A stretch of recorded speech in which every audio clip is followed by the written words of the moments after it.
Microprisms are really hot right now. Fortunately, companies like Primary Arms realize the market and realize what their fan base wants, so they keep on producing some really good stuff. I've got my hands on most of it, and this SLX5X is the most recent rendition that they have offered. These come in at around $400, and the true question is this thing worth your hard-earned cash? So, without further ado, let's do a real quick unboxing and find out. Also, if you don't want to watch the unboxing, use my timestamps below to skip around and find what you're looking for. And with that, let's see what's in the box. What's in the box? You got a brief view from behind this thing, but I want to talk quickly about what comes inside the box and how it feels as a unit. So, without further ado, the box itself is standard Primary Arms. It's actually very nice. They don't cheap out with their boxes. Despite the fact these are made in China, both the box and most of the units, the boxes are very, very nice.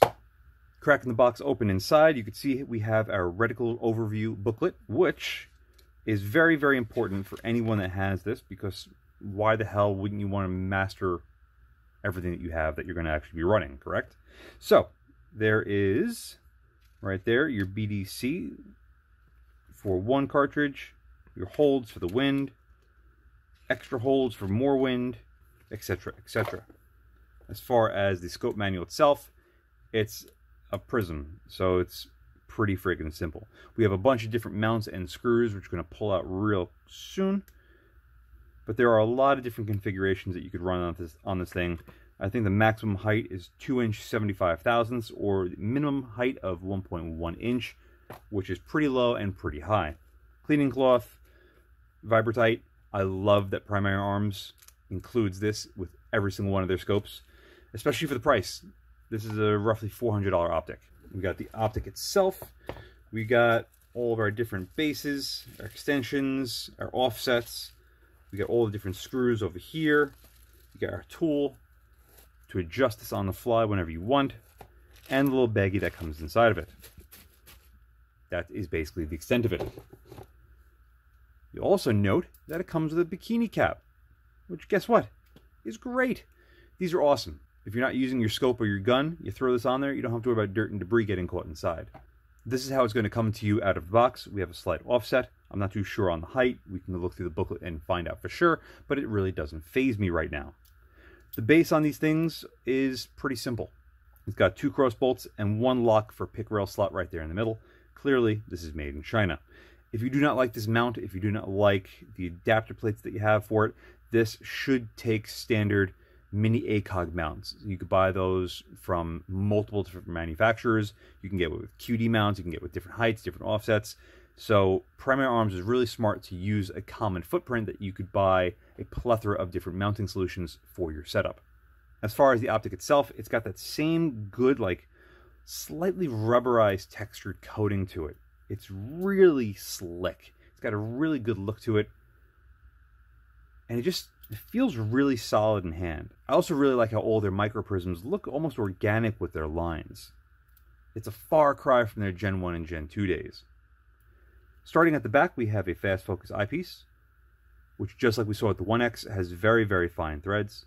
Come out all the way, about a quarter turn in. That is actually very solid. The 1X had a little bit of play in it. This thing has absolutely none. It's easy to turn. No weird sounds or feeling through it. So far, so good. Moving on to the illumination control, you can see we have off with 1 through 13. There is a significant amount of play in the detent.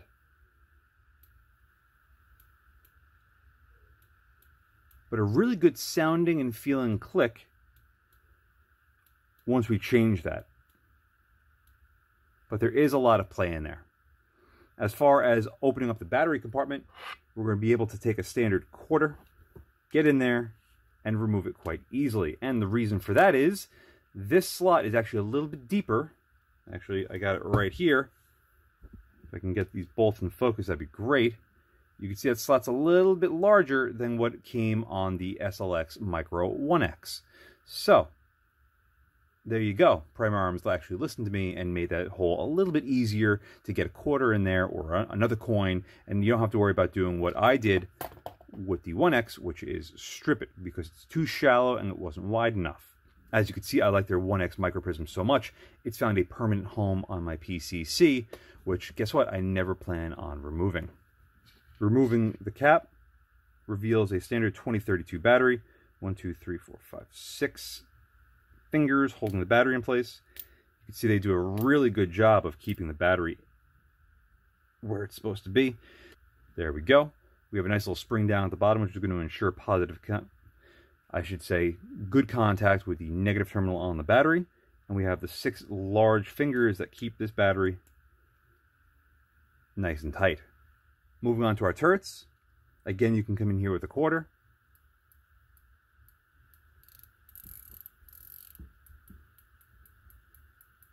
Excellent feedback, excellent sound and feel. Quarter locks in there pretty good.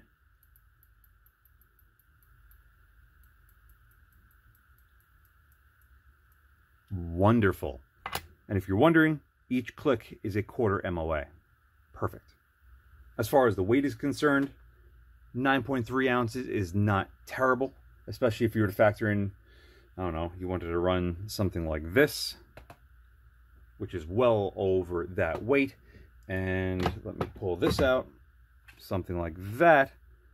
You're talking about well over twice the weight to get what this thing has the capacity for.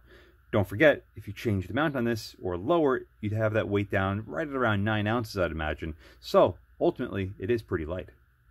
But let's get behind this thing again and really see if it's worth the $400 or so that you probably prepaid for this thing a while ago. This is the illuminated Aurora 556 or 308 reticle. They do have the Aurora Mill reticle, which instead of having a BDC drops like you see here, has a mill quad Christmas tree style setup. Me personally, I would probably choose the BDC even if my drops don't line up 100% to my cartridge on my rifle, only because it's supposed to be a quick sort of get you in the ballpark style of shooting anyway. But if you want a more precise setup, definitely go with the Mill version.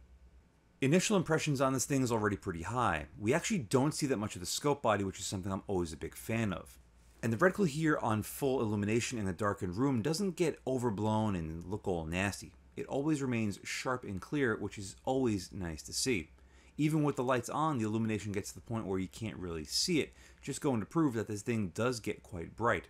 You already saw very early on in the garage that it does get very bright down there, but what does this really translate to when we're looking at it outside in pure sunlight?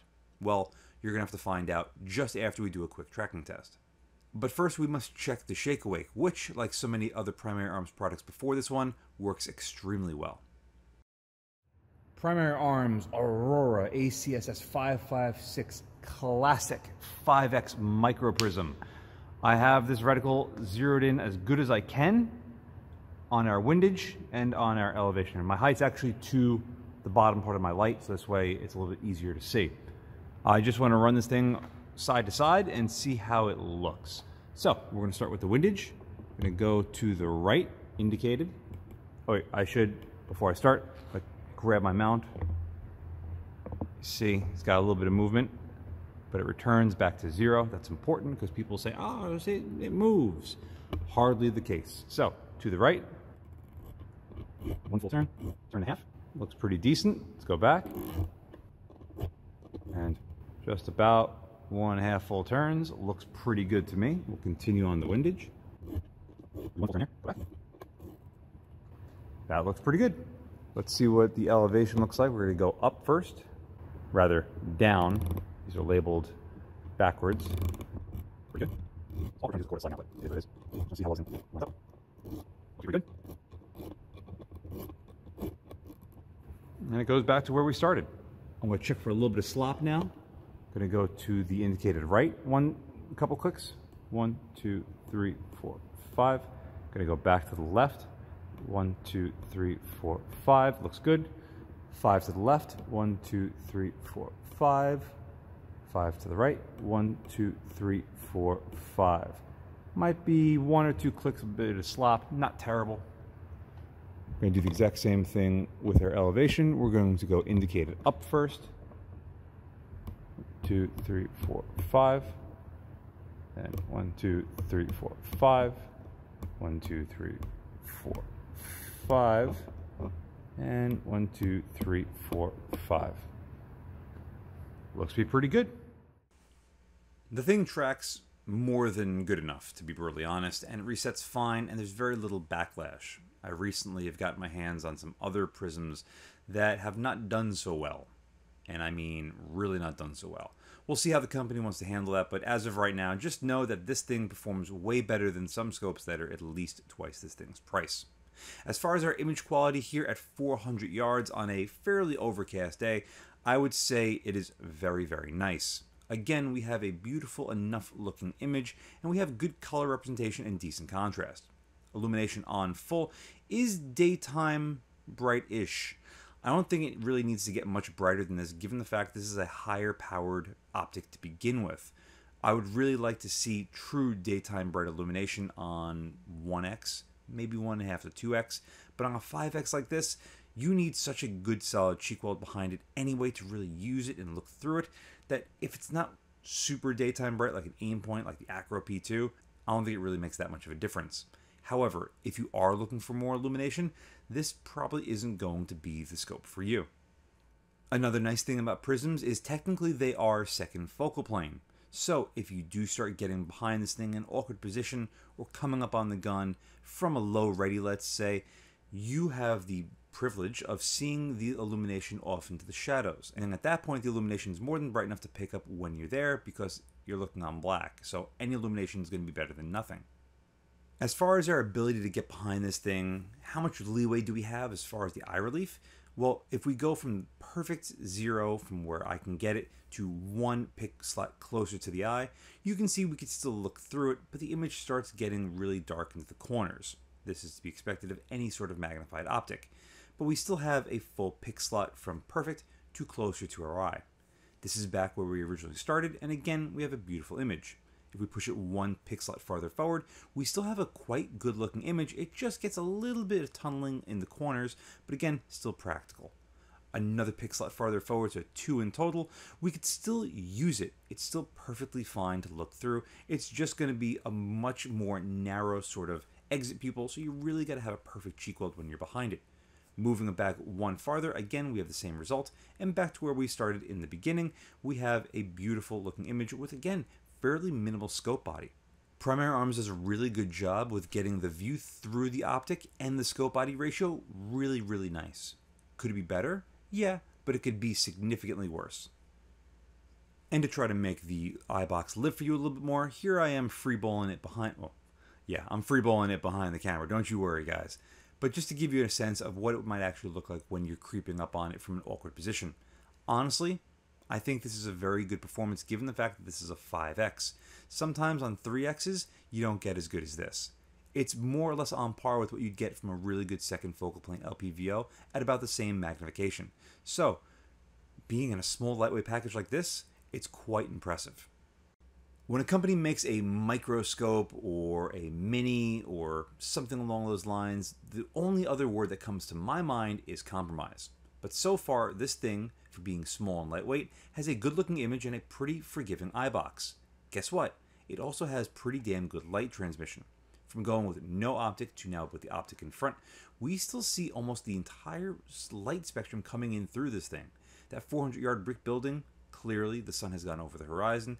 It's around 7 o'clock in the early parts of the summer, so we still have a decent amount of light, but anything darker than this, you're going to have a hard time using any sort of optic. But just know that if you are in an environment like this and you do plan on shooting, maybe you're hunting, you can use this thing quite well to even do some sort of target identification. There's still a lot of sharpness and contrast to it, and you can easily make out all the panes of glass on that 400-yard window. So again, quite an impressive performance. Let's finally put this thing side by side with some of its competitors, and the first thing is going to be its bigger brother, the GLX-2X. This GLX-2X is one of my favorite all-time prisms. I find that the glass on it is supremely nice. The size and weight are excellent, as well as all of the controls and feature sets on it. This thing comes in at around $360, but you could find them for low to mid 200s, which is really, really impressive. For me, my style of shooting, a 2x is more than sufficient for most cases. Plus, you get the benefits of having more eye relief and a larger eye box simply because it's got less magnification. You can see with me playing around with it here, we can really move it a lot farther forward and a lot closer to our eye and still get a good looking image through it, albeit a smaller looking image. That's going to be the biggest difference between these two, is just the overall view looking through it. Again though, primary arms got the ratio between view through it and the scope body basically down to a perfect science at this point. As far as putting them truly side by side, looking at very similar targets, you could easily see the 3x difference between these two. Obviously, if you want more magnification, there's a clear winner here. You gotta ante up and go for the 5x for 400 bucks as opposed to the 2x GLX. For me personally, and this is just me speaking personally out of my experiences and what I know works for me, 2x is the true sweet spot for a do everything sort of magnification at a lower end, whether it's with this GLX or something like a 2 to 12 magnified optic that I can leave down with a good usable reticle. Athlon Helios BTR Gen 2 2 to 12. I don't really need much more than that inside of almost any distance. These are not filmed on the same day, but I do think that the GLX still has slightly better glass, and that could just be because, again, it's got less magnification overall. Not knocking the SLX 5X, because the image on that thing does really hit pretty friggin' hard, but again, it's a $400 optic. I'm sure in a couple of months, you will see these things drop down into the low to mid 300s, especially on sale from time to time. So at that price point, it really makes this 5X even a sweeter deal. I didn't talk about distortion or fisheye, and there is a very minor amount on the 5X Prism. You really only notice it, however, when you're moving side to side on a target, like you just saw going from the 100-yard paper line to the 200-yard paper line. However, I really don't think that it's that much of an issue, especially when you're getting behind this thing in a static position. You're going to hold and you're going to take some shots. It's a small price to pay, honestly, for the rest of the performance, which is a very large view looking through it, and again, pretty good looking glass. Next up is going to be probably the closest competitor to this thing by a country mile, and that's going to be the Vortex Spitfire HD Gen 2 5X Prism. This thing I've seen go on sale right now for around 200 bucks. It's about half the price of the primary arms. And unlike the primary arms, this thing already has a footprint up on top, ready to receive a micro red dot. That is one thing that I haven't mentioned yet about the PA. You have to buy a proprietary bracket that will then allow you to mount a red dot on top of it, whereas opposed to something like this Vortex already comes with that included. The Vortex also doesn't come with a weight penalty given the fact that it's got that footprint set up on top. These come in at around 10 ounces, which really isn't that much heavier than this, less than an ounce all things considered. As far as a mounting platform, I think the primary arms has a little bit better with using mini ACOG mounts, but you can't argue with the fact that the view through the Spitfire Gen 2 is even larger than that of the primary arms seen here. As far as reticle choices, that's going to be completely up to you. I can really go with either or, so it doesn't make that much of a difference. Glass though, they're both actually really damn good looking. But again, having that already set up mount on top for a micro red dot really does put the Spitfire ahead in this category in my opinion. The overall controls finish of the Spitfire was very good when I had it. And honestly, it was a joy to use. But the Eyebox isn't as forgiving as with the primary arms. But again, you can find these things for really good sale prices right now. If they weren't on sale, they'd be more or less comparably priced. So honestly, it's going to come down to which one you prefer more for a feature set. Me personally, I think it'd be splitting hairs. I like how the primary arm feels and functions, but the Vortex I think has it beat out a little bit in this case, ladies and gentlemen. Especially if you could find it on sale for less than half the price of the primary arms. That's just straight up impressive. Speaking of impressive, just look at the view of the same size crop here against the Steiner S432. This 4X Prism is, without a shadow or question of doubt, monstrous. In fact, I think I can quote my thumbnail for it saying, huge! And that's exactly what you get when you look through it.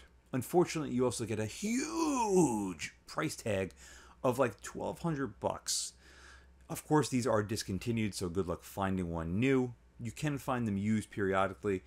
And unfortunately, Steiner's not the best as far as their warranty goes. That's the only reason why I'd be a little bit worried about it, especially on a used item. You never will truly know what you're going to get. But if you want a giant prism, big, heavy chunk that has that kind of view and that kind of image, I mean, just look at how sharp that image is. You can count the tree branches at 200 plus yards. It is incredibly sharp and clear, but you pay for it, both in size, weight, and price. Unfortunately, however, if that's really what you're looking for, good luck finding one. And if you do find one and you enjoy it, let me know, because it was so impressive getting behind that thing. I mean, just look at it. It's like twice the size of the view looking through this primary arms. Literally mind-boggling. From twice the size to now half the size, the Trijicon TA33 also comes with a price tag of almost 3 times that of what you can get this primary arms for. But you're getting an American-made 3X prism. But just look at these two scopes side by side. Which would you pick? I know what I would pick. A lot of people brag on the ACOGs. A lot of people swear by them, love them, and will defend them to the hilt. And I can completely understand why. A lot of them have personal, true, hands-on experience with them in the military, and for that, I respect you wholeheartedly. But just know that the ACOG does have some serious flaws, and the view looking through them is usually not the case, but on this TA33, it is mind-bendingly small. Literally to the point that I thought it was broken. The gentleman that sent it in to me, I had to reach out and go, "Is this normal?" And he goes, "Yeah, but it's got really good eye relief." The eye relief is okay. It's probably on par with what you get from this SLX 5X, but you're getting 2 less X and literally like half the size view looking through it. It's not exactly what I would consider to be a home run, especially for around $1,000. It does, however, have a mount for an RMR on top, so if you want to run this in true conjunction with a micro red dot, you can already do that from the factory, which is again something that you're not going to be capable of doing with the SLX 5X unless you buy an adapter plate. Not the end of the world. I actually do appreciate that Primary Arms wanted to keep this thing as small and as lightweight as possible while keeping the price fairly affordable. At 400 bucks, do I feel that this thing is worth its price point? Answering that question that we said so 22 plus minutes ago, I think it is. It's a really nice little package. It's got a good feel, fit, and finish, and a really good image. And it holds up basically any time of day. Day or night, rain or shine, sleet or snow, you name it. As far as the warranty goes, Primary Arms is pretty good about that sort of stuff. And as far as the reticle goes, at least you have 2 decent options. Both this 5.56-308 and the mill reticle option are both pretty damn good. If you don't like that, you're going to have to look at other reticle options from other prisms. If you want less magnification but a better experience, I still think the GLX 2X is the one to get, especially now that they're on sale for like around 250 bucks. Oh boy, that is a good ass deal.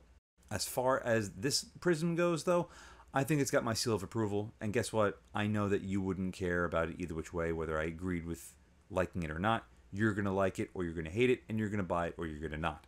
But just know, from my experience with it for the last couple of weeks, I've found it to be quite usable and enjoyable. So, take that for what it's worth. And with that, thank you all very much for watching. As always, see you again next time. And a huge thank you to my Patreon providers and my Subscribe Star subscribers. Without you, this truly wouldn't be possible. If you'd like to support my channel but don't want to join either of those, I completely understand. But you could still help by using my affiliate links in the description below, and or like, share, and subscribe as always. Again, thank you very much.